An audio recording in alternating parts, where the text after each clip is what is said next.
தூடிங்கிற கம்மாக்கரை குடியிருப்புங்கிற கிராமத்தில் சுமார் 5 ஆண்டு காலங்களாக இந்த பீரியடில் தண்ணிங்கிற வசதியே இல்லாமல் இருக்கும். காவிரி தண்ணியும் சரி, கூட்டு நீர் குடிநீர் திட்டமும் சரி, எங்களுக்கு ஆழ்குழாய் கிணறு தண்ணியும் சரி, 5 ஆண்டு காலமாக ஒரு தண்ணி வசதியே இல்லாமல் நாங்கள் ஒரு குடம் தண்ணி 20 ரூபாய்க்கு வாங்கி தான் நாங்கள் சாப்பிட்டுக்கிட்டு இருக்கோம். எங்களுக்கு மிகவும் தண்ணி பிரச்சனையினால் பக்கத்தில் கம்மாயில் தாமரை அள்ளி இருந்து அதையும் யூஸ் பண்ண முடியாத காலகட்டத்தில் ரொம்பவும் கஷ்ட நிலையில் எங்கள் மக்கள்லாம் தண்ணி வண்டியில் ஒரு குடம் 20 ரூபாய்ன்னு வாங்கி இன்றைக்கி சாப்பிட்டு வாழ்வாதாரம் பயன்பட்டுக்கிட்டு இருக்காங்க. 2 நாளைக்கு தண்ணி விடுறாங்க. 1 கிலோமீட்டருக்கு அங்கிட்டு போய் மக்கள் பூரா தண்ணி வண்டி வச்சு தான் பிடிச்சிட்டு வராங்க. தண்ணி வண்டி பிடிச்சிட்டு வந்தால் நைட்டு 12 மணி, 1 மணி, 2 மணி இந்த டைங்களில் போனால் தான் அங்கே பிடிக்க முடியுது.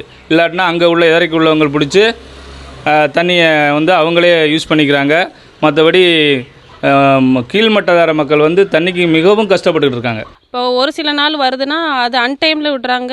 அது லேடிஸ்க்கு ரொம்ப கஷ்டமாக இருக்குது பிடிக்கிறது.